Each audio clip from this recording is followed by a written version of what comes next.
Ayan, good morning sa ating lahat at tingnan natin yung isang video na trending ngayon sa social media sapagkat itong isang kandidato mula sa Pasig City ay nagbitiw ng isang pabirong ah, pangangampanya. Subalit ito ay maraming nasaktan at hindi naman talaga kalugod-lugod.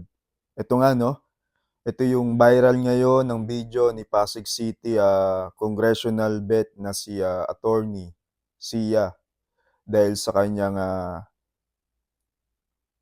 biro habang nangangampanya. At lalo pang napalala ang pagka-trending ng video ng tawanan lamang ng mga actress na sina Aramina na tumatakbo din bilang konsehal sa Pasig. So sa biro ni Attorney Sia tungkol sa mga solo parents na nireregla pa na puwede umano niyang makasiping minsan sa isang taon at ang mga taong nandoon ay tumawa lamang pero hindi nila alam kung ano yung epekto nito lalo't higit sa ating community. Ito ay nakakabastos lalo't higit sa mga solo parents. So sa video na ito na trending halos 700,000 views na. At ito'y kumakalat ngayon sa X o dating Twitter at sa social media, Facebook, TikTok. At panoorin natin sa bidyong ito na ilalagay ko. Tingnan natin kung ano yung masasabi nyo, kung ito ba ay tama, kung ito ba ay biro lang, kung ito ba ay sakto lang, kung ito ba ay nakasakit na. Pero maraming organization na mga kababaihan ang tumugon na sa bidyong ito na hindi dapat ito pinapalagpas.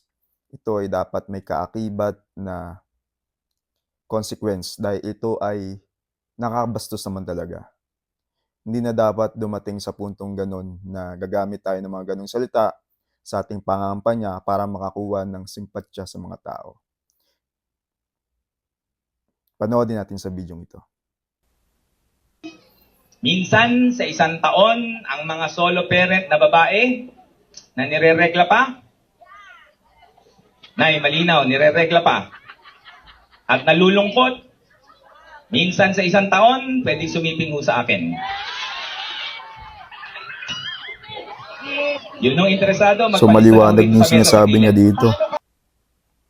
So yun. So napanood natin sa bidyong yan na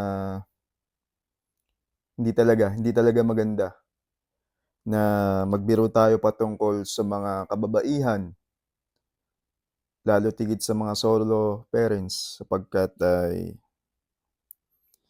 hindi magandang makita, hindi magandang pakinggan na nagbibiro tayo ng kabastusan sa mga magigiting na solo parents na tumatayong mag-isa sa pagtataguyod ng kanilang mga pamilya. Kaya't sana maging silbing aral ito sa mga politiko, hindi lang sa mga politiko, sa lahat, na huwag tayong magbiro patungkol sa mga ganyang sitwasyon. Dahil yan ay hindi biro. Dahil ang mga solo parents ay matuturing natin na mga bayani, mga buhay na bayani sapagkat tinataguyod nila ng solo ang kanilang pamilya ng matuwid at na walang tinatapakan na ibang tao. Sana magsilbi itong aral sa lahat at huwag itong gawing biro. Tingnan natin sa mga susunod na araw kung aaksyon ba yung COMELEC patungkol sa aksyong ginawa ni Attorney Sia. Pero nabasa ko sa Facebook page ng COMELEC na pinagpapaliwanag nila si Attorney Sia patungkol sa bidyong kumakalat sa social media. Tingnan natin sa mga susunod na araw kung anong magiging hakbang ng COMELEC. Pero ang ibang mga organization tulad ng Gabriela ay nagbigay na ng komento na ito hindi maganda.